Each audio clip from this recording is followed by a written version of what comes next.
Hi everybody, and welcome back to Lost Genre Reddit Stories.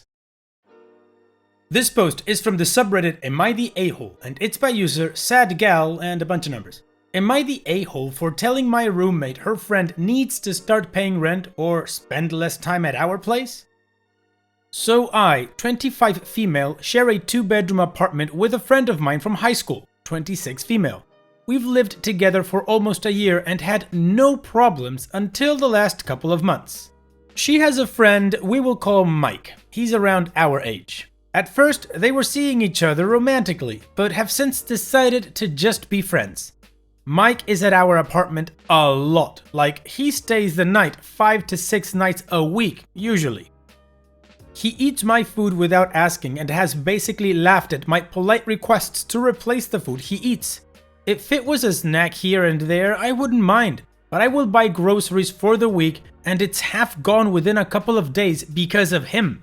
He sleeps with her in her room, but when they're not sleeping or if she is at work, he's in the living room loudly playing video games. I work from home and he is disruptive during my work hours most days. Again, when I've requested him to quiet down, he laughs it off like I'm joking. A few days ago, we had a rare evening where he wasn't at our place. My roommate was watching TV in the living room and I took the opportunity to bring up my concerns. When I brought up the behavior that bothers me, she apologized but basically said she can't change who he is. I then said I think if he's going to be practically living at our place and eating my food, he should be contributing to rent and groceries. She essentially said that was unfair as he's not on our lease. I told her if that was the case, then he needs to spend much less time at our place because he's not a tenant. She also said he has troubles at home, he still lives with his parents and is unemployed, and it would hurt their friendship if she asked him to help out or stop coming around. She thinks I'm being a huge a-hole, and I'm sure she's told him what I said because he's been really snarky ever since the conversation. Am I the a-hole for asking that he help pay to essentially live at our place? No, OP, you are definitely not the a-hole. I was thinking not the a-hole as soon as I read that he was eating your food and laughing you off. What the hell, man? He's using your friend for room and board and she just doesn't see it. If I was in your situation, I would review the lease and see what it says about house guests and how long they can stay or whatnot. Maybe your friend is breaching the lease and it's a good way to get her out of the apartment if this is really bothering you, or at least put her in a tight spot. If you don't want to take that route, you can always start looking for another place and as soon as your lease is up, you just bail. And her argument that she can't ask him to not come around so much because he lives with his parents and is out of a job, that's not an argument for anything. That's his reality and it is only up to him to change it. Now, to his credit, he is trying to do that, but he's doing it like a parasite.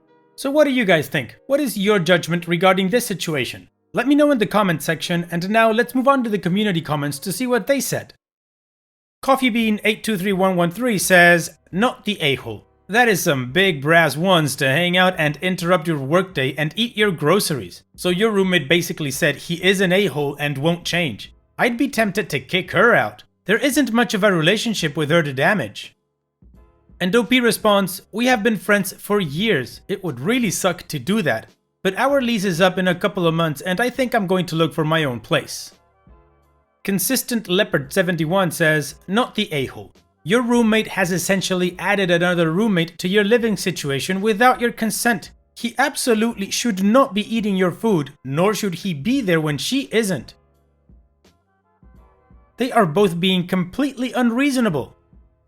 Pole's running coach says, not the a-hole. No one wants the uninvited extra roomie, except your roommate apparently, but it doesn't seem like he's eating her groceries or disrupting her workday. And OP responds, this comment might make me an a-hole. It started as soon as they decided to just be friends. She was head over heels for him when they first met. She has been single for a very long time and I have the feeling that she allows this because he is leading her on in some way. It sucks because she sees him as a genuine friend, but I see him as someone who is using her for as long as he can. OP's edit. Thank you all so much for the responses. I probably won't be able to go through them all, but I am glad to know I'm not crazy for asking these things of him. Lol. I appreciate all the suggestions, but when it comes to getting my landlord involved, it is just not worth it for me right now. The situation is now already tense, and even though I think he deserves to get told to F off, I don't want to make my last 2 months living here even more awkward. I'm going to start looking for a place for myself, and if possible, move out a little bit before our lease is up. I'll pay my last 2 months of rent, but I'm gonna try to get out as soon as possible. Thank you all. More information from the comments. I am just very torn because I can see he's using her, and I think he is using her insecurities against her. She was really into him, and he started staying with us shortly after they decided to just be friends. They sleep in the same bed, and I get the feeling, not 100% sure, that he is leading her on, like making her think there's still a possibility of something romantic between them. I feel bad because she just can't see she's being taken advantage of. But if she's willing to continue to defend him, I'm definitely gonna have to rethink our relationship. I have pretty much decided on looking for my own place and telling her and our landlord that I am not going to renew the lease. But I think I'm going to wait for another night he's not around to sit her down and explain exactly why I'm not renewing and how this has affected my view of our relationship. After all of this is said and done, I'm sure our friendship will always be different if it does continue. But hopefully, she will realize he's not worth it when I talk to her. I won't have high hopes though. This whole situation just reminded me of an episode from a show called How I Met Your Mother from Season 5, Episode 4, called The Sexless Innkeeper. And I absolutely agree with OP, I think that's what's happening here. Anyways, let's move on with the update to see what happened next. I wasn't expecting to have an update so soon, but things kind of blew up this weekend, lol. On Saturday morning, my roommate and Mike went out for brunch, and I went grocery shopping. I also stopped and bought a few locks for a couple of the cabinets so I could lock away some of my food. I was planning on borrowing a mini fridge my dad had later this week too. I brought home my groceries and locked a lot of it up, and then went to run a few more errands. When I got back in the afternoon, Mike was sitting on the couch and my roommate was in the shower. I tried to just walk past him to my room, but he stopped me when he said, "So, what the F is that about?" pointing towards the kitchen. I told him I was tired of him stealing my food, so I locked it up. We got into a yelling match over this as he doesn't believe him eating my food is stealing. My roommate came out of the bathroom and I was fed up and said he needs to get the F out of our apartment now. She did not put up a fight and drove him home. Not before he called me a few awful names though. When she got back, she tried to walk past me to her room, but I told her we need to talk. Long story short, she broke down crying after I told her I wasn't renewing the lease. I guess she had a conversation with him at brunch about what I talked to her about, and he blew up at her and told me I was trying to turn her against him, and she should kick me out. She also confessed to me that she's been giving him money regularly, but didn't tell me how much. They had plans to go out to some show tonight, and she was considering taking him home after and basically not allowing him to come back. I don't think I mentioned in my original post that he doesn't have a car. I don't know if this is true or if she said this because of what happened after I got home, but either way, he's gone and she's agreed to not let him back at our apartment. We talked a lot, and I think after our first conversation, she really started to realize she was being taken advantage of. I told her I'm still going to look for my own place, and she was understanding of that. She agreed that she should not have let him affect our relationship like she did. And even though things are weird right now, I hope we will go back to how things were before, eventually. Thanks again for all the advice on here. It did not end exactly how I planned, but either way, I'm glad that dude is out of my apartment and my life. More information from OP's comments. As far as I'm aware, she's staying away from him going forward. And he doesn't exactly have a way to get to her without her picking him up. Lol. It does sound unbelievable, but knowing my roommate, I think she's telling the truth. Lol. They were never even officially dating, and she has told me they never had sex. Lol. Which feels even worse to me. Now, it is possible he would try to get to her, but it's more likely he'd try to call or text her a bunch. Hopefully, she will just ignore him. She told me she had never given him a key, and I don't think he stole one to make a copy. He never came and went from the apartment without her.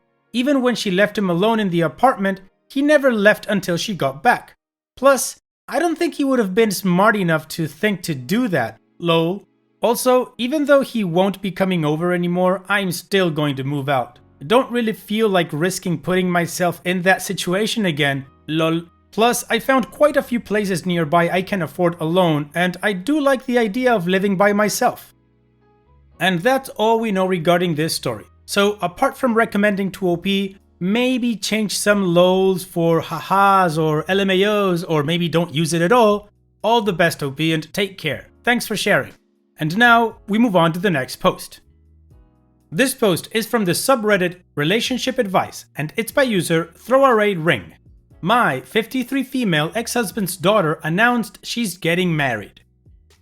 My ex-husband and I married too young. It was a classic white wedding with vows and the tradition of passing down a family ring.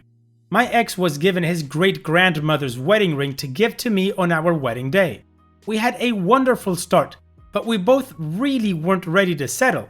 He cheated on me and my drinking turned into alcoholism. We divorced and the ring was never really discussed, so I've kept it all this time. We married at 19 and divorced by 22. Luckily, we didn't have kids.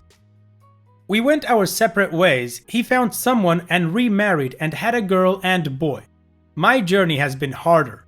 Alcoholism took many things from me, but I kept the old wedding ring, never pawned, traded, or lost it. Even during some really dark times, even though my marriage ended, it was like a memory of better time. I've gotten clean and so far I'm on a long winning streak getting my life put back together. Through the gossip lines, I found out my ex is still married and his daughter, their oldest, just got engaged. I still have his great-grandmother's ring. He had talked with me before we even married how he wanted to pass it down to his daughter one day. We haven't talked once after all these years. I don't know if he still wants his daughter to have this ring. Maybe he's forgotten about it. I feel conflicted about what to do. It wasn't a good ending. We were so young and stupid and mutually overly entitled. Should I get in touch or let sleeping dogs lie? Mail it as a wedding gift with a card anonymously or say it's from me? Well, OP, the fact that you have these questions to me indicate that you do kind of want to give the ring back. And I think you should. I think it would give you a proper closure on the whole thing and it'll add to your long winning streak. And by the way, congratulations on overcoming your alcoholism. That's a great accomplishment. Now, the way you do it, if you want to do it anonymously or with a card or by mail, that's up to you. I think he'd be very grateful. I don't think he'd be upset or anything that you're contacting him or anything like that. But that's just speculation on my part. What about you guys? What do you think OP should do? Let me know what advice you would give OP in the comments section, and now let's move on to the community comments to see what they had to say.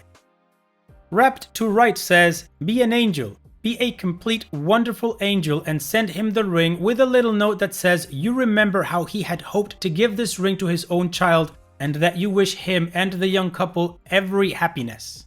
You have no legal obligation, of course, and really no moral imperative, but we don't get that many chances in life to give someone as much joy in a single gesture as you would by putting that ring back into his family line. Wondering Rose 07 says, get in touch and ask if he wants it for his daughter. I may be biased as I'm a pretty sentimental person, but if it was my family heirloom, I would want it back. Even if the bride-to-be doesn't want it. I think your post mentioned that he had multiple children. One of them may want it for a future wedding. And OP responds, yes, he has a younger son, so maybe one day for his wedding if not his daughter's. I think I should give it back, but should I do it in a delicate or special way? Money Environment 937 says, give it back to him. I'm sure it would mean a lot for him to get something back that's from his family. He might not give it to his daughter, but I think he should get back something that's dear to him. Well, the community agrees that OP should give it back. How she decides to do it, well, that's a different topic. So now let's move on to the update to see what happened after this. So, small recap. My ex-husband and I exchanged wedding vows and I was given his great-grandmother's ring. We divorced. His cheating, my drinking. And the ring was never discussed and I ended up saving it as a keepsake all these years as a memory of another life I once had. I'm clean now for a long while, and I recently spoke with a friend who knows of my ex's family and brought up how his daughter recently got engaged. I immediately thought of the ring. It was to be passed down to our daughter if we had children. This being a family heirloom, it compelled me to return it, even though it's been decades since my ex and I last spoke, and not even sure he'd want it back. After posting here for advice, I decided I needed to do this for his family. I had the ring professionally cleaned at a jeweler and given a pretty box to put into. While I was there, I took the advice of one commenter and ordered myself a ring. Instead of an inset diamond, I gave mine a ruby. It was my grandmother's name and she never gave up on me, and it seemed fitting considering the other ring belonged to a great-grandmother. I decided to have maybe a cliché engraving of the word forward, because that's how I've made it here to where I am now, by moving forward. My ex lives about 2 hours into town and I had a girlfriend come with me. First we drove by and there weren't any cars, so we grabbed lunch and tried again. This time someone was home and I decided to leave things be. I had my friend go up to the door and knock. I saw him open the door. She handed him the package and pretty much headed straight back to the car. He didn't say much, she told me. Seemed a bit confused, but thanked her and that was it. I didn't get to see if it made him happy or if he called his mother saying the ring found its way home. I imagine him beaming while explaining the ring to his wife as he passes it to his daughter. It is fun to imagine. I also imagine a lot of crying and hugging, but that's probably going too far. I had a note with it. I wrote almost exactly what a commenter suggested. It's been an honor and a privilege to be part of the history of this ring. Please accept it back with best wishes to your family and to your daughter's engagement. In a way, I kinda like not knowing how everyone reacted. I can daydream about it, my own fairy tale. I didn't include any way to contact me, just my name. I found him and feel if he wants to, he'll find me. But I don't see much point. Our time was short and it ended, and this is probably the best closure I never expected. It makes my heart lighter. Thank you all for helping and sharing this with me. Fantastic update, OP, this is awesome. I think the best part is that you got closure and it makes your heart lighter. So congratulations and keep moving forward, OP. Thanks for sharing. And it's that time that we've reached the end of the video. I hope you enjoyed today's stories. I really did enjoy reading them to you. So if you did, then don't be shy and go ahead and give the video a like. And don't forget to subscribe or even share this video with people that you might think will enjoy my storytelling. Also, if you have the time, go down to the video description and check out all the links I have for you, from our Discord community to my channel merch. And finally, I'd like to say thank you for watching. It really means a lot to me that you enjoy my videos. And having said all that, I'll see you guys in the next video.